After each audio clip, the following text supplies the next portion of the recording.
Well, south of the video store is a show called Off Our Stones. We got Andrew and me and a friend Cody. We're gonna rank some funky songs. Rank them songs. The song's gonna end rank songs. The longest list in the whole damn town. Longer than old King Kong. Meaner than the junkyard dog. I think we've nailed it. I think we did it again. It's a weekly reminder to everybody that M Ranked was ripped off of a show called Rankum. That was kind of like Rankum walked so that YLS could run, or at least power walk. Let's bring in our. I don't know. Let's ask Cody. Cody, are you more of a runner or a power walker? Oh, I'm a crawler. I don't know, but if I'm running, my knees are probably going to go at this point. But I love that intro song. Well done. Maybe because it's like one of my favorite songs that you're ripping, but overall, it's a great time. And it features my name, which is like 17 brownie points in their positive direction because I'm an egomaniac. So would you say that was fire? Fire. I don't even remember what song that was, but that's fair that I talked about that. That was on the wall. You were talking about the Twins' new uniforms. Oh, it is. They are fire uniforms. Look it up. Fire. We also got Mr. Producer Man back. Hey, Mr. Producer Man, thank you for coming back. Yep, okay. I don't know who you are. Thank you. He lives in a van down by the river. So luckily, I won't have to worry too much about double hosting the show. So thank you for coming back. Why capitalize the U of all things? But welcome back to Off Our Stones, episode 3, where things are about to get dicey. So Brooklyn and I have 10 songs that are on our top 500 lists. And Cody's going to basically help us choose which one is better than the other one and which one will be higher ranked. Hopefully, he won't veto them. So we'll see what he does with this episode. Should we just get into this one, boys? Yeah. Okay. So for the songs that will be sitting at 460 and 459 on our list, Kerosene by Miranda Lambert versus Rasputin by Boney M. Since Brooklyn started us off last time, I'm going to start off this time. Kerosene by Miranda Lambert is just it's funny that the name is Kerosene because this is just a fiery song. Miranda's performance on this is she is so pissed off, and you can tell it in just like the way that she's delivering the words. Like it's like she's singing through gritted teeth. And I love the harmonica in this song. The harmonica in this song just really strikes a match to the instrumentation. It really does create this incredible, unique, dynamic sound for the song. And that drum just keeps on hitting you, and it's carrying this tempo so incredibly well. It's an effective use of that drum. Brooklyn, tell us more about your song. Oh, there was a certain man in Russia long ago. It's one of the rare instances that you can infuse kind of like the Russian folk style and disco, and it just hits off of the charts, especially when you get into that chorus, rah, rah, Rasputin, lover of the Russian queen. It's just like, this is the disco song that I think nerds kind of go to. I've seen people kind of gyrate their hips in an interesting way to it. But you think about like the guitar riff at the beginning. It's just very iconic. People are often like kind of singing along to it in the dance part itself. A really good use of clap, and then just kind of how the voices in this kind of are the dichotomy of the voices as you will. The low baritone or whatever, and then you have like the two girls have this really really high presence. So there's that call and answer that I think that is a good quality for like top 500 songs. Man, Kerosene is a problematic song in a lyrical perspective. I understand that there is this like it's kind of like Carrie Underwood's like before she cheats. But I just think it's giving off a not great message. Like I look at lines like I started smoking cigarettes, there's nothing else to do, I guess. And then you get into like the trade the truth in for a lie, cheating really ain't a crime. I think it's pushing a message about retaliation. And the drum beat in this is like the whole production in this is just everything that is kind of like cliche about 2000s country. It's in that drop D style that every country song is doing. The double time is cool, but it's got to change it up a little bit. You can be that driving force, but it's just like you can only drive up the tension at so much. It has to release. Well, first of all, the cheating really ain't a crime thing. It's about the guy who cheated on her. That's who's cheating in that line. By the way, this song, I'm sorry, this is a meme. This is a meme song.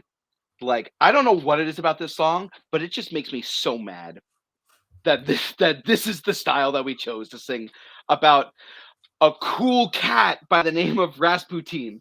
I am sorry. That calling Rasputin a cat, a cool cat, that drives me up a fucking wall. I kind of hate that so much. It also is just I I honestly I've listened to it a couple times in order to prep for today, and I still don't remember a single melodic line other than rah rah rah. Uh, I can understand that. This is there purely for the disco dance vibes and it just how positive it can be considering the nature of the story. But Cody, which do you like more, 70s disco or 2000s country? Let's not frame it that way, okay? Because one's not. So I listened to Rasputin and I was like, I've heard this song before, but I don't know where. I do know where. Classic, me calling back when things happen. I remember very well being drunk in a party while people play Just Dance.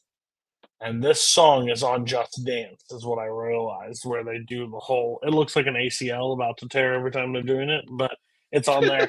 I think it's really funny too. Like Rasputin, they're singing this also gleeful song about a man that like literally like killed people. It's interesting. Russian always has a nice way of like shining a light on the people. Like, oh, he's a great guy. Yeah. You picked the wrong Miranda Lambert song. Killing me. I love. See, this has been a classic debate, and this is just from my perspective. Everybody loves Kerosene, but Gunpowder and Lead is That's like also by dope. far my song because it's such a badass song when she's like, "I'm gonna go home and load my shotgun, wait by the door and light a cigarette." Like this man beat me. I'm about to shoot him with a shotgun. That's epic.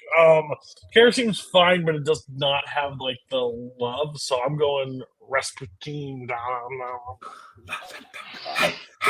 I can't believe this. Watch the Just Dance figure. He wears a big old like fur top hat. He does the like, hi, why are we singing about a guy that literally murdered people? It's crazy. I'm sorry, this is one of those songs that you couldn't pay me to listen to that many times. $50 million. Okay, maybe. Sold. Sold. All right, let's move on. I would have done it for $100,000. Like, let's be real. I'd listen to the rest of my life. Like, I'm pretty easy to please. All right, let's move on to what's going to be. I would have done it for 10. 458 and 457. Evil Woman by Electric Light Orchestra, also known as ELO, versus Arabella by Arctic Monkeys. Brooklyn, you're up first. It was hard to pick just one song off of this album. AM is Arctic Monkeys' fifth studio album. There's a lot of sentimental value to it, and just how the songs all kind of play out. Arabella, I think, is the best of this record, and just again, it's like if it's a really good Brooklyn song, whenever it kind of spaces everything out, you have like that light kind of guitar work at the start, that solid bass line throughout. But I think the part that turns this from good to great is the chorus, and it's especially when you get into like the drum beats kind of sitting back at the start, but then you get to the line, like it's much less picturesque without her catching, and you just hear that drum fill throughout it, and it just brings so much life to the song. And then you get to the whole As Arabella part. It's everything that you love about garage rock, and just it's loud and grungy, and I think it's just a really cool song. I have one like kind of silly thing to poke at with Evil Woman. Raise your hand if you ever thought the song was called Medieval Woman. Because like if you listen to this quickly, sometimes you think it's like, why is he talking about medieval woman? But he just holds evil for so long. That's all I really gotta pick at. What? Okay. So Evil Woman by Electric Light Orchestra. First of all, ELO is one of the most underrated groups of all time. And the Evil Woman is one of their greatest songs. That just the hook alone, that Evil Woman, like the instrumentation right there, just like in between lines of the chorus, immediate classic. Also, just like his vocals on this are just so well controlled, and like it's just a really tightly delivered song. Um, it's the groove, the instrumentation, the delivery. It's all just an incredibly tight package that is instantly danceable. You can listen to it while driving in the car. It is an all-around fantastic song. Whereas Arabella by Arctic Monkeys is not even the best version of that song off of that album. Are You Mine does this kind of style way better, and structurally they're very similar. It's kind of, it's good garage rock, but Arctic Monkeys have done better garage rock, such as I Bet You Look Good on the Dance Floor, which you had lower than this one, which is astonishing to me. Yeah, because they evolved their sound. The Are You Mine argument I don't necessarily agree with, because Are You Mine is pretty fast right off of the get-go, where this has time to kind of like be slow and soft, and then the chorus just kind of roars right in. But Cody, I'm curious to hear your thoughts on this. One I liked, one I thought was okay. Take your pick, figure out which one. I did not know. I did not. Okay.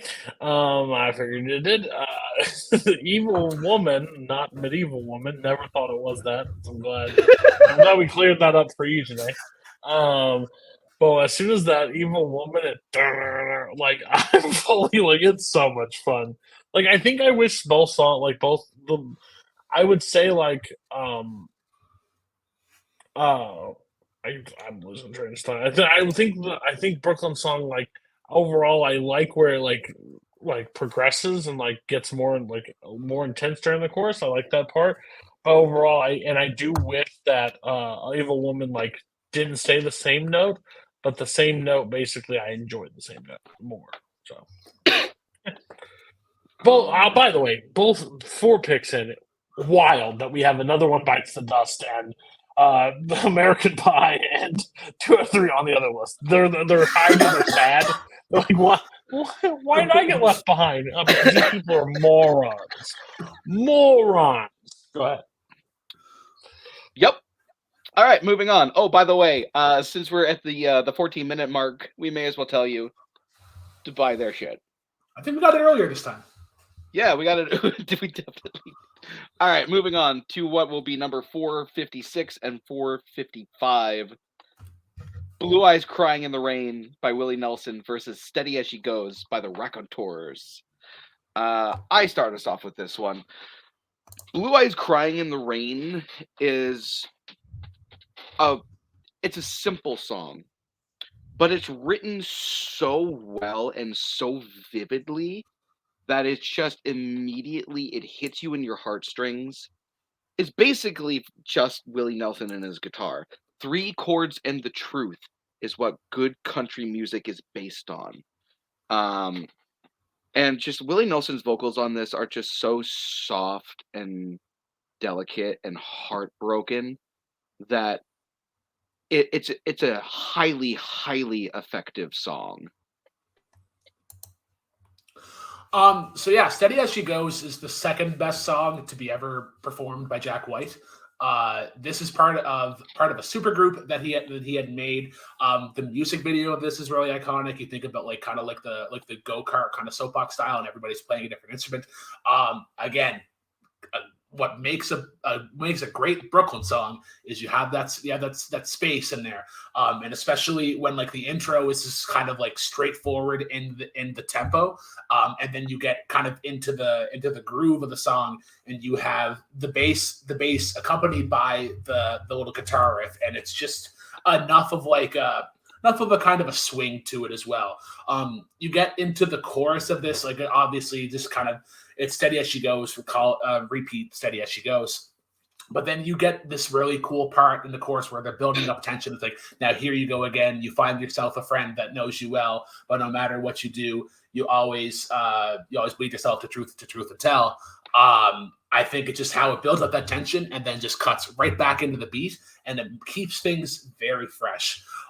In terms of "Blue Eyes Crying in the Rain," I agree with you that it's three chords in the truth, but this is like it's kind of like a Hank Williams song, or it's a love letter to Hank Williams style songs. I agree that it's kind of emotional, but there's a song that we're going to be talking about much later that was written by Willie Nelson that carries more emotion. And then even like if we're taking that aspect of it and then we're looking at just at the production elements, Hank Williams just kind of already does this better. Yeah, but Willie Nelson makes it his own song by using his own lyrics and his own words and his own emotions in it. Whereas with "Steady as She Goes," it's a cool song.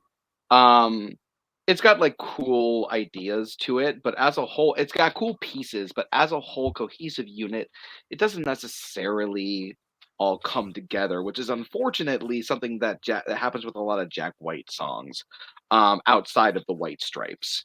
But let's go to Cody for this one. One may be a Hank Williams like ode to Hank Williams, but it's a pretty good ode to Hank Williams. So it's definitely Willie Nelson, "Blue Eyes Crying in the Rain." Overall, "Steady as She Goes" is just not like my full genre. Like I like I don't want to put it in like this, but it's kind of like that emo-ish like of that time for me. I could see that, yeah. And it just goes a little bit not like I don't love it as much as I love some of those times. So both fine songs. So, but "Blue Eyes Crying" is just classic country. It's beautiful. Yeah. As we have said on the last show, most of these songs we genuinely just like really like, even though we didn't have them on our list. So it's hard to argue. One thing that you did not mention in "Blue Eyes Crying in the Rain" that I think is really cool, the accordion in it and just how it kind of gives another layer to it. No, you're right. Please go listen to this song, guys. It's really great. All right, moving on. Listen to every song that we talk about. I think that's pretty. It's pretty clear. Yeah. All right, but with that, let's move on to our 454 and our 453. "Carry On Wayward Son" by Kansas versus "The Christmas Song" by Nat King Cole. Brooklyn, start us off with this one.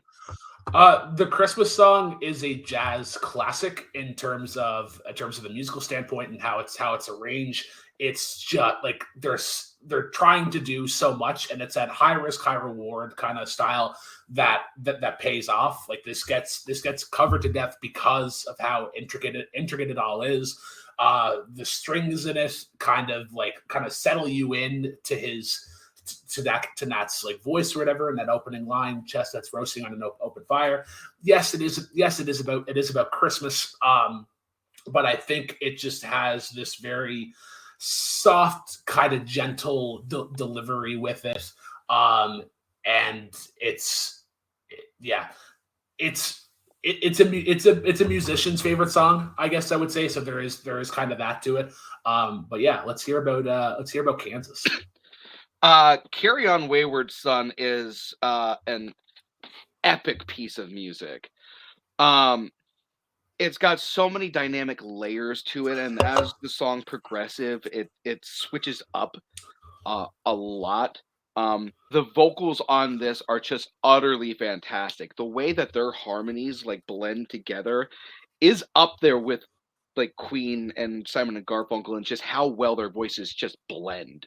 Um, it is a rock epic for a reason, and you probably remember this uh, just by name alone, especially if you played Guitar Hero, where this song was a fucking bop to play.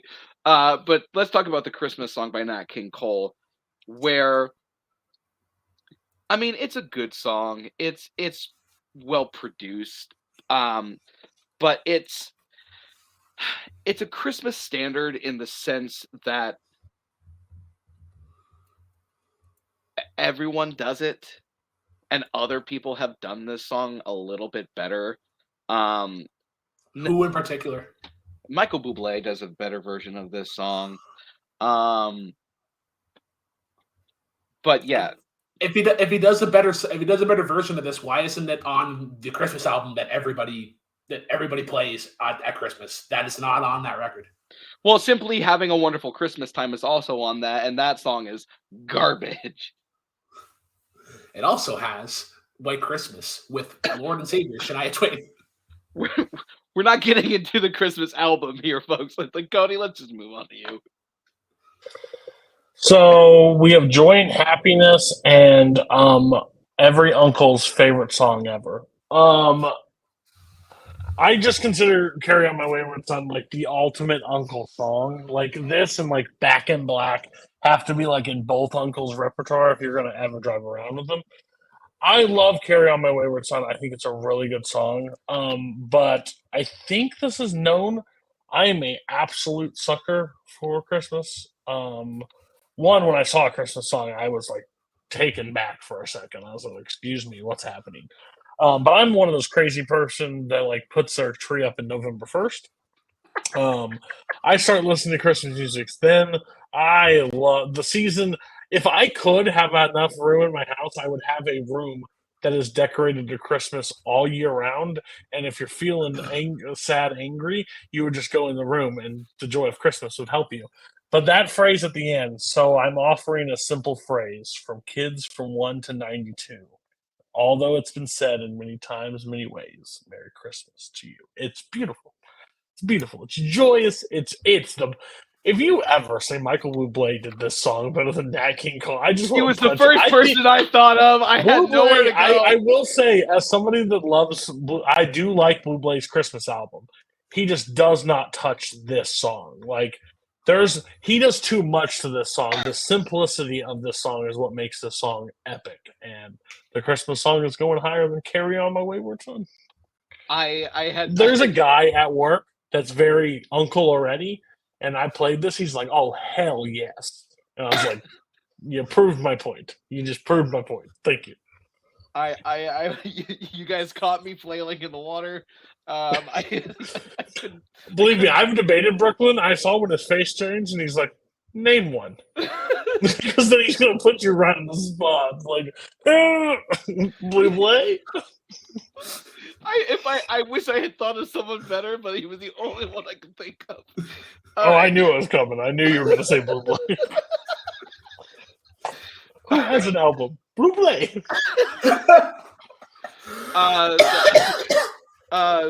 Robert Goulet. There you go. Moving on to number 452 and 451. Kiss Me by Sixpence None the Richer versus Rock DJ by Robbie Williams.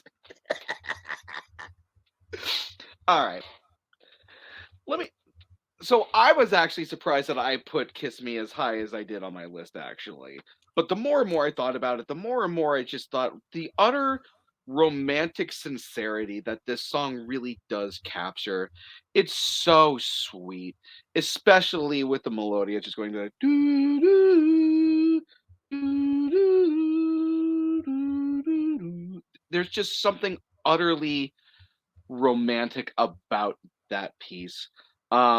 her vocals are just so sweet and just capture this like beautiful innocence and love, and it is just an utterly beautiful piece. When the guitars come in a little bit harder, it really sets up this fantastic atmosphere. It is just a really pretty, really beautiful, just well crafted love song. So Rock DJ is not only Robbie Williams' best upbeat song, but it is the example to use for just UK pop. And the great thing about UK pop is that it has this foundation that like that it's more there's a lot of hip hop influence to it, and just in how he delivers the lines of the song and the little references he has, like "Can I kick it? Yes, you can." And it's like when I rock the mic, I rock the mic, right? It has this strut to it, and like the intro, whenever it kind of just builds up that tension of like just the keys, and then it has that little effect on it that a lot of like songs of this era do. But then it gets into the chorus like I don't want to rock, or I want to rock DJ because you're making me feel so right.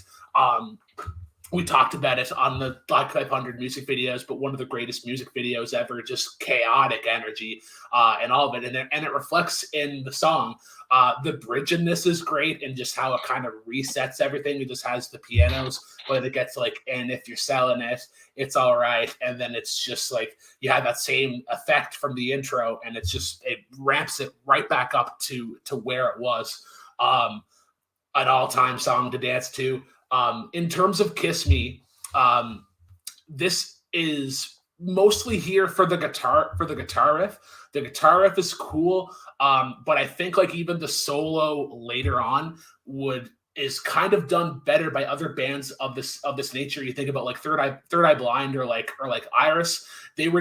There are other 90s pop rock bands that were just they were doing more interesting stuff with this. Also, if we are talking about like just iconic romance songs of this era, there is one that is better than here that neither one of us even had. I Hope You Dance by Leanne Womack. I think fits the same vein, but is much better.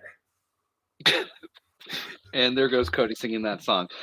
First of all, Iris is the name of a song. It was by Goo Goo Dolls, so that's the band that you were looking for. Also, you brought up the lines, "Can I kick it?" and "When I rock the mic, I rock the mic," right? First of all, those are cribbed from A Tribe Called Quest and Redhead Knights in the FBI. Both of those lines, the best lines in your song, are cribbed from other lines. The chorus in Rock DJ is cool, but the main melody for the verses, I'm just kind of like, oh my god, we're gonna go into do do do do do do do do do do do do do do do, and I'm just like, oh my god, please, let's just get to the verse. I mean, let's just get through the verses so we can get to the chorus on this one. No heads, no backstage passes. Like it's just that delivery, I think, is just different from everything else that was kind of going on at the time, because like this was the way to get rap onto radios, because radios at the time, when you think no, hear me, no, let me finish. When you think about songs that were being put out, specifically even in like the 2010s onward, this was really prominent. When anytime they had a featuring rap artist, they would just take that out. This is one of those songs that like we can't really take it out. I'm sorry. You want to talk about that and then not talk about Rapture by Blondie? Rapture by Blondie did that first, it's not even going to be on our list. It's not on your list. So don't try to bring up that argument when you don't put the song that did that fucking first on your list. Cody. One way or another also kind of does it too. I saw the title "Kiss Me" and I said, "This can't be Kiss Me." I was like, and then I played. And I was like, "It is! Holy shit!" Oh, it brought back '90s nostalgia really fast. I was like, "Oh yeah." Rock DJ sucks. Like, if it was close to being a veto for me on this one, I hated this. You're breaking my heart. It was so bad, and like it was like, I don't know how to even describe it. I remember looked at my phone. I was like, "What the fuck is this?" Like, I did no clue. But you could have put 2 out of 3 ain't bad, like in this spot, and put that one up there, and like things would have been better for you. Wise words. Subliminal. Kiss me. Doo-doo-doo, doo-doo-doo. All right. My let's co-host move on. has drunk to a lot of women in bars. Kiss me. Yikes! Well, we lost our one listener. Yeah, let's go home. All right. I think he's with her. I think he's in a happy relationship. My bad. Maybe that's how Yeah. you got her. I don't know. That's probably it. You want to watch Alright, Monsters Inc. together? Kiss me. Want to watch Ratatouille again? All right, moving on. Before we take Get canceled. yeah. All right, so the 450 and 449 slots for our list. Blood of Eden by Peter Gabriel versus She's Gone by Hall & Oates. I believe Brooklyn gets to start us off this time. We really like yeah. Peter Gabriel in this thing, don't we? But some might say he's their favorite artist of all time. Yeah. So Hall and Oates, I think this is where they reach the pinnacle of just kind of emotion in their songs, and that's just kind of that yacht rock. The keys in this kind of set the intro, and just kind of the overall heavy lyrics of the song, especially when you get into the chorus. It hits Daryl Hall's vocal qualities so well, and just kind of how it talks about like, oh, she's gone, I got to learn how to face it, and then that last line in the chorus of like what went wrong, and like sometimes in a breakup you are screaming like what went wrong, like what did I do, and I think it just matches that emotion so well. I think the bridge is the thing that kind of puts this on the list, just because of like how it builds up and builds up and builds up, and it's like it's changing keys and whatnot, so it's kind of has this fresh sound every time, and then it has that last key change, and it's just like the roof was taken off of the building or whatever, and he hits that like she's gone, and it's just it fits everything that the song was building up to. And yeah, let's hear about another Peter Gabriel song. Okay, so as someone who watched we're about to get real personal here, folks, so bear with me here. As someone who watched the disintegration of his parents' marriage happen, this song hits incredibly hard. It is about the slow, painful loss of love between the man and the woman, with such cutting lines as, "Is that a dagger or a crucifix I see that you hold so tightly in your hand?" And just that heart aching wail that Peter Gabriel delivers in the bridge, it just rings of such emotional pain in the loss of this relationship that has just completely fallen apart in front of both of their eyes. It's a truly heartbreaking, devastating piece that's just delivered so expertly in the unsettlingly tight bass line and the percussion, just creating this really tense atmosphere. This is just a little bit emotionally more powerful than She's Gone, in my opinion, where it's a good song, but the smoothness of it kind of takes away from the emotional resonancy that this song has a better grip on. All right. I think so. I think with yours, and where it loses kind of the emotional touch, is you like in the chorus you get like these, I don't know if it's like a trill from Peter Gabriel, but he's just kind of like holding this high note, and it has like this nasal kind of quality to it. I'm trying to figure out why that's there. in As the he's song. fighting through the emotions, it's hard to sing when you're in the middle of crying because your vocal cords are so tightened.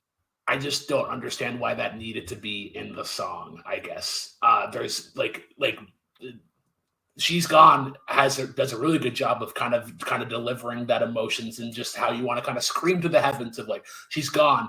I got to learn how to face it. What went wrong?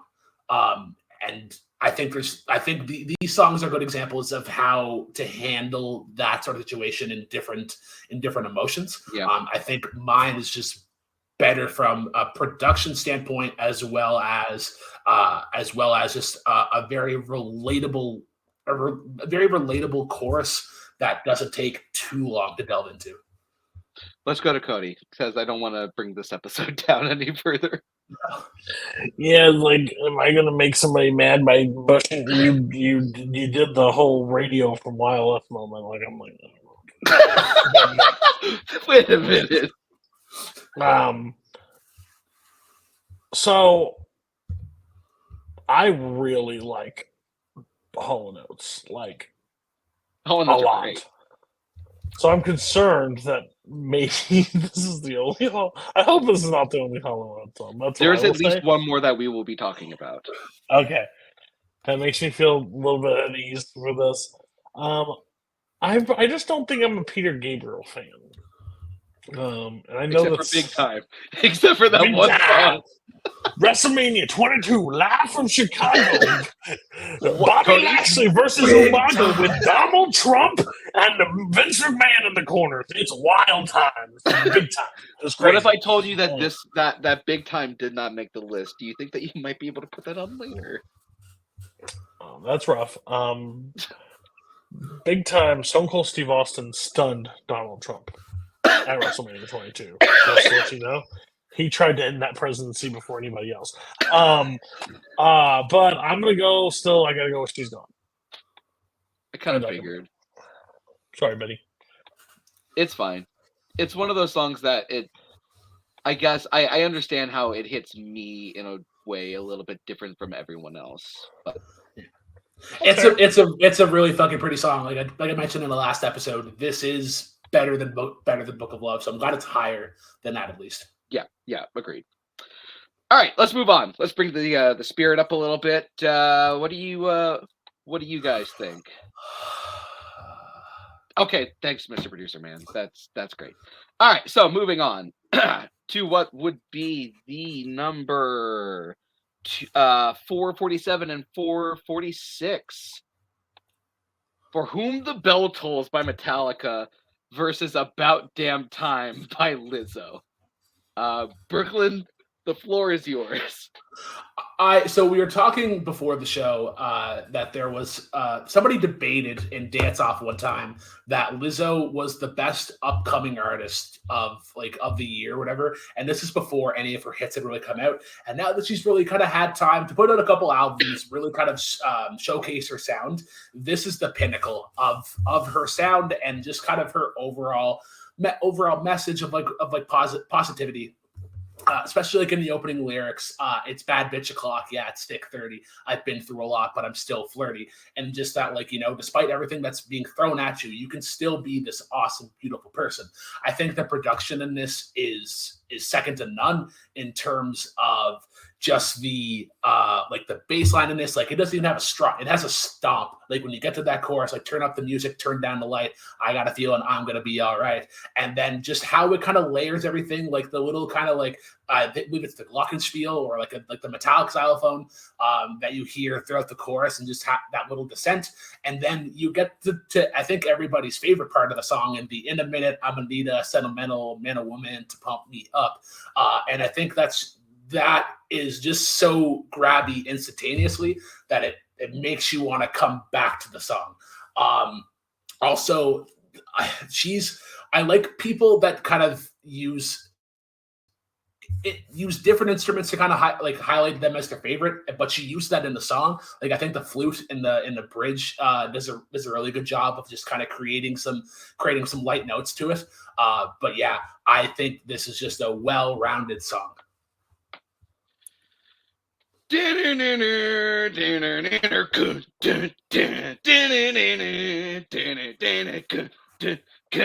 Oh my god, the groove in this song is so dirty and like hard. It's so amazing. I also think that like For Whom the Bell Tolls, like first of all, we talked about build up in the last episode with I Will Possess Your Heart. The build up in For Whom the Bell Tolls is better and it's amazing. James Hetfield's vocals on this are just like they're perfectly placed in the production. And it's some of his best lyricism. Um and just like the way that the band is able to come together to create this epic sound of just rock. It is a incredible piece to listen to, especially if you're in like just surrounded by like stereos, which luckily I have a good stereo system.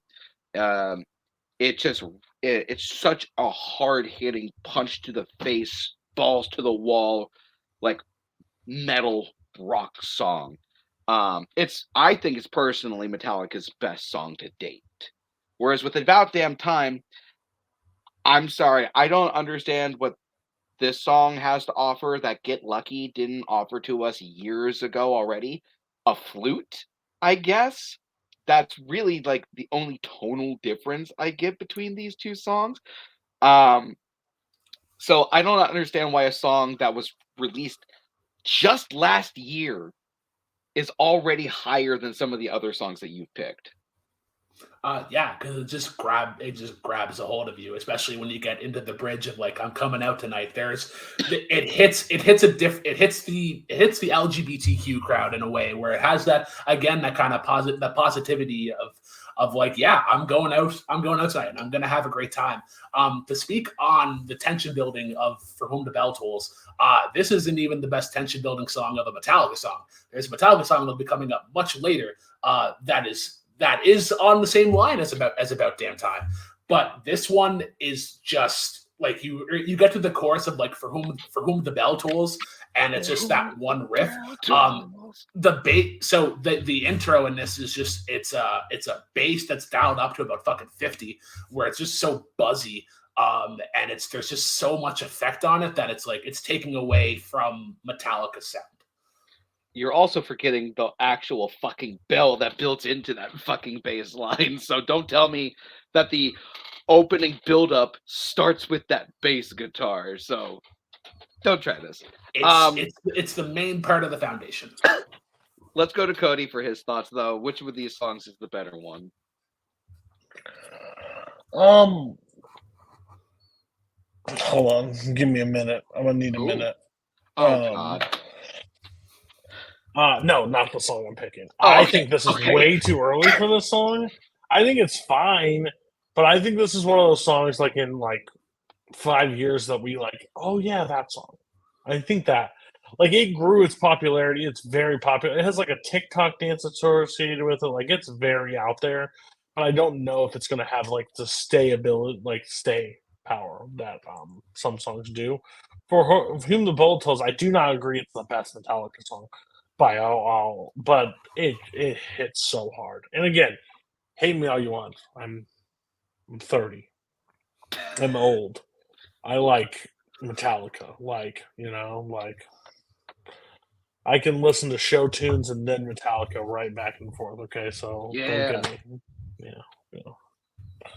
Good choice though. I mean, I think Lizzo is Lizzo is a very important artist for the time. Yes, I don't agree know. with that. I don't know if she's. I think just her music catches because of how big of an influence she really is. Yeah, I will agree. Lizzo's great, and I'm so glad that she's around. So I don't really have anything else, negative to say about that. But let's see if Cody has anything negative to say about these next two songs, which will be 446 and 445. You Haven't Done Nothing by Stevie Wonder versus Back to Black by Amy Winehouse.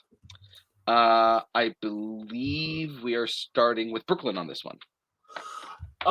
Yeah, so I think Amy Winehouse does a really good job in just kind of creating the tension in the kind of the sway that she has in the verses. How the production kind of has this natural way to descend, and then she creates and then she creates a lot of tension on that last line that get on without my guy, or I'll go back to black. Just how there's a lack of resolve at that point. The piano in this is really great. It's just kind of very hard, as opposed to Amy Winehouse's like gravelly but yet still soft approach to it. I think the chorus in this is incredibly catchy. Like, we only said goodbye with words. I died 100 times. You go back to her, and I go back to us. Yeah, let's hear about a Stevie Wonder though. This is the angriest song that Stevie Wonder has ever released. It is basically Stevie Wonder yelling at the Nixon administration, basically saying how the Nixon administration was basically like, I'm going to make lives for black people better. Like, you guys are going to prosper under me. And then Stevie Wonder going, you haven't done shit, motherfucker. But he still does it in that super tight, groovy Stevie Wonder way, where oh my God, the groove in this is do-do-up, do-do-do-do-up, do-do-do. Oh my God, it is so instantly ear-catching. But when you dig deeper into the lyrics and the way that Stevie's performing it, that anger just rides that groove incredibly well. It's like not a lot of other songs. Whereas Back to Black by Amy Winehouse is not even the best Amy Winehouse song. We already talked about the best Amy Winehouse song, which is You Know That I'm No Good. The production is a little overdone in this one.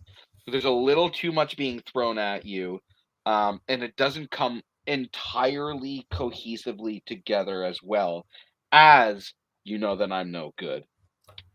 Okay, so I think song-wise, if we're talking about production, you can say that like things aren't as cohesive, but at least my song is doing something at least a little bit original. I'm glad that Stevie Wonder has this really kind of protesty song that I think that should hit harder. But the problem is that the production of this is like, hey, we did Superstition and we did Higher Ground. Can we just kind of do the same thing from those songs, like almost note for note? Add in the same kind of things in the second verse, like add in the horns later. It's just like there's no reason, like other than the story being told. I just wish that there was a different beat that we haven't already heard or that is more well known. Well, it's kind of that dichotomy thing, because with those other two songs, they're fantastic songs, but the up-tempo instrumentation and the bouncy groove and all of that is meant to draw you in, and it actually makes you dig deeper into the lyrics because his vocals are pushed further into the mix than they are in those other two songs. But I think that we should just go on to Cody to see what he thinks. So I've done this now. I think we're going to do this twice. I'm going Amy Winehouse on this one, over Stevie Wonder. I think Brooklyn hit the nail on the head. I think Stevie Wonder is like a masterclass. Like, I love a lot of Stevie Wonder songs, but this felt very repetitive of other songs that he's done, just with a better, like, overall better story, but it doesn't raise to the same level as those other songs for me in like the presentation. So like, I think maybe if he did like a slowed down version or something, or like you really felt it, but it felt like when the song starts, you feel like, oh, well, this is just very similar to other songs that he's done. And Amy Winehouse, somebody I don't listen to, both banger songs. I think they're both strong. I don't think there's a clear divide, as Bar tried to point out. So. No, Back to Black is an amazing song. It really is. I'm just a little pissed because Brooklyn, before we recorded episode 2, said, before Cody hopped on, says to me, I think You Know That I'm No Good is better than Back to Black. And I'm so pissed that I couldn't use that fairly in my favor. All right. Okay. I just don't want to listen to whatever playlist Brooklyn's about to give me at the end of I this. think it's still tied at this point, or you might be up by 1 at the moment. No, it's tied still. I All right, so let's move on to the next ones. Run's House by Run DMC versus Family Affair by Mary J. Blige. So I think that first of all, the beat in this, it's light it on fire, punch you in the face. It's like that pounding, incredible beat that's just completely rock oriented. I cannot tell you how many times I've played this song at work and I've heard someone be like, "Whose house? Run's house. Whose house?" And just building on it. It's incredible. But Reverend Run's flow and delivery on those verses, just it's just like it is a steam train just running through your ears. It is a powerful piece that just is one of the highlights of Run DMC's entire discography. It's just an incredible piece. So Family Affair is one of many incredible songs that are produced by Dr. Dre, but I think it's the best hip hop song that uses strings effectively. It's that same loop, but it hits just as heavy the first time as it does the last time. Lyrically, in terms of like a story, I think it just leans into the dance song nature of just like let's get it crunk up on, have fun up on in this dancery, but like you get to like don't need no hateration, holleration in this dancery. So it's kind of just like take out all your problems that you have. We are here to escape. We are here to dance. My problem with Run's House is that this is not the best Run DMC song like of this style. Like I think about like My Adidas, or even like it's Tricky. It's just kind of like it's like the earlier rap and hip hop where a lot of it was like talking about the various members and kind of everything that they provide, but like the chorus in this is whose house? Run's house, and it just doesn't have that same kind of hold to it. First of all, I want to shout out Jam Master Jay, who was the late DJ for Run DMC, because man, just like the way that he's able to just create this raucous, cacophonous sound on this. It's but still be really inviting. It is a crowd anthem. And that's what I think it has above the other songs that you picked, is how anthemic it is. It shows how far above everyone else that Reverend Run as a DJ, as a hip hop artist, that it's just this really powerful piece. With Family Affair by Mary J. Blige, it's another one where I remember the chorus, but when it comes to the actual verses, it all kind of gets lost in the wilderness for me. Nothing kind of really sticks. Like the hook, great, but like just even verse wise, I can't remember how any of it goes. I could say the lyrics, but the lyrics are really just right here, so I don't think that gives a strong enough counterpoint. So let's just go to Cody. No hateration, holleration in the dancery. Now, you have a disadvantage. Andrew, we're very close in age. But there was a show that came out in 2005 that was Whose House? Run's House! And this is the theme song to Run's House from Run DMC and his family. And I watched that a little too much growing up. So this song is overplayed for me.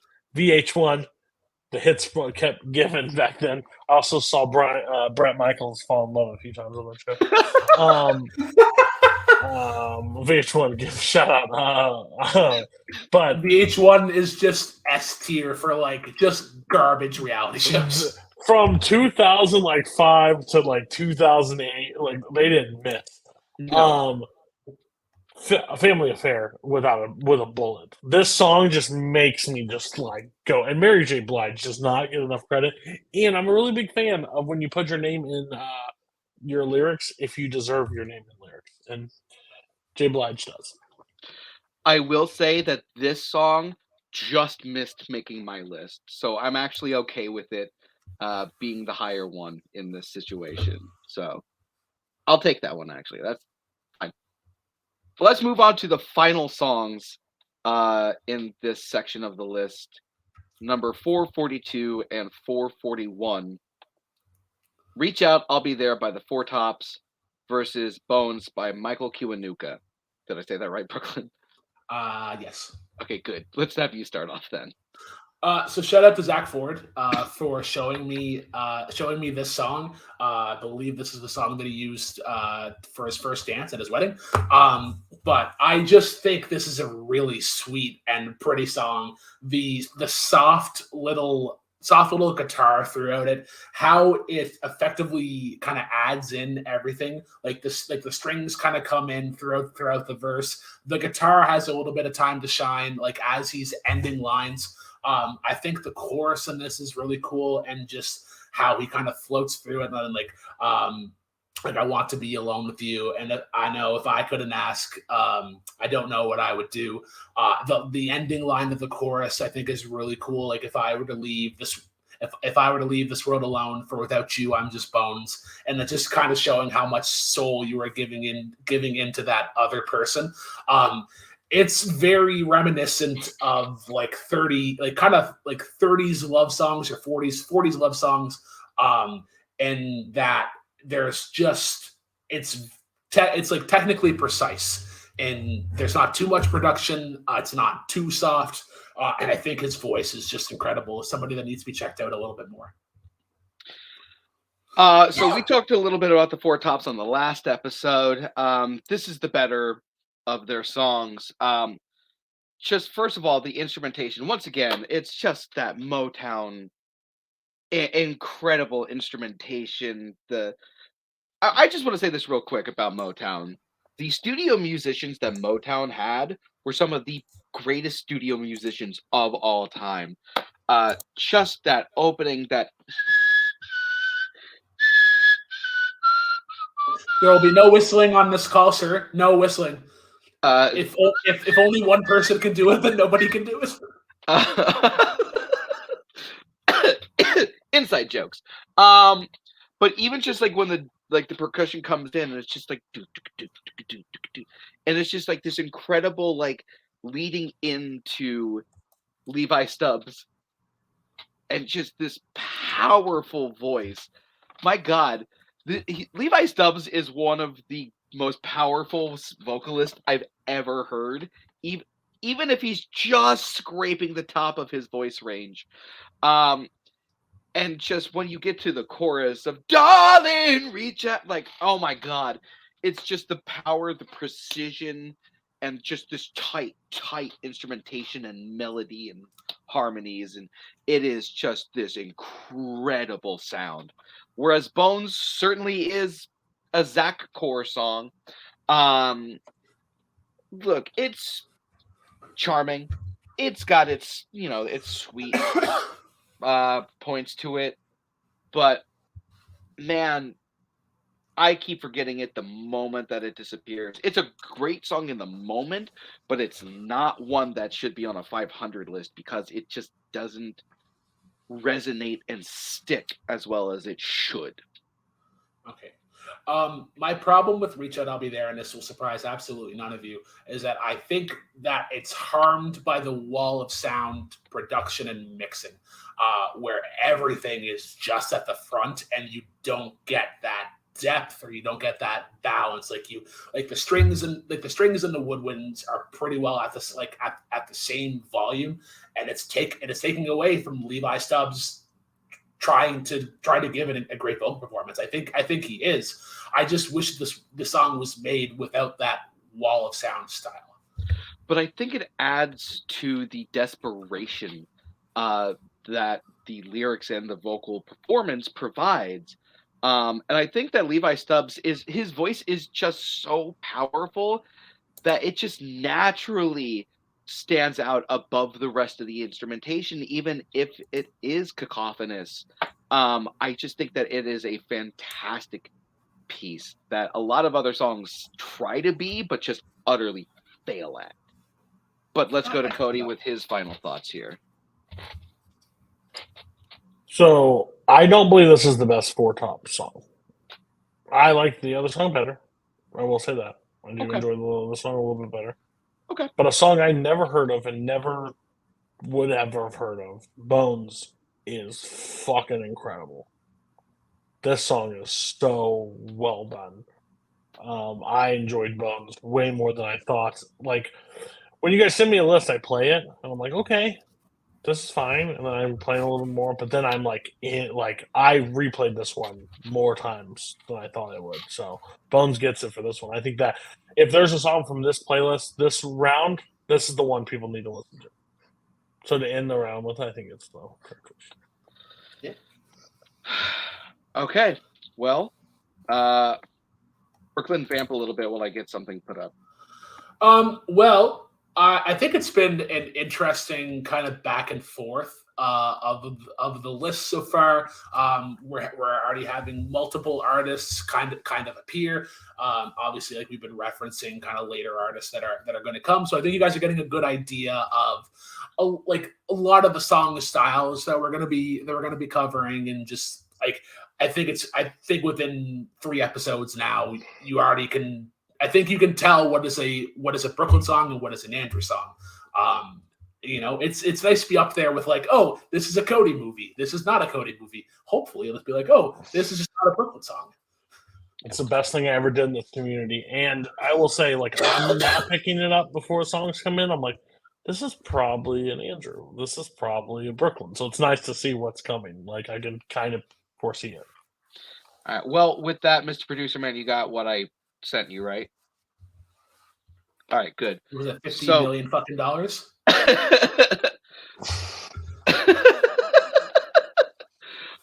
So $50 million.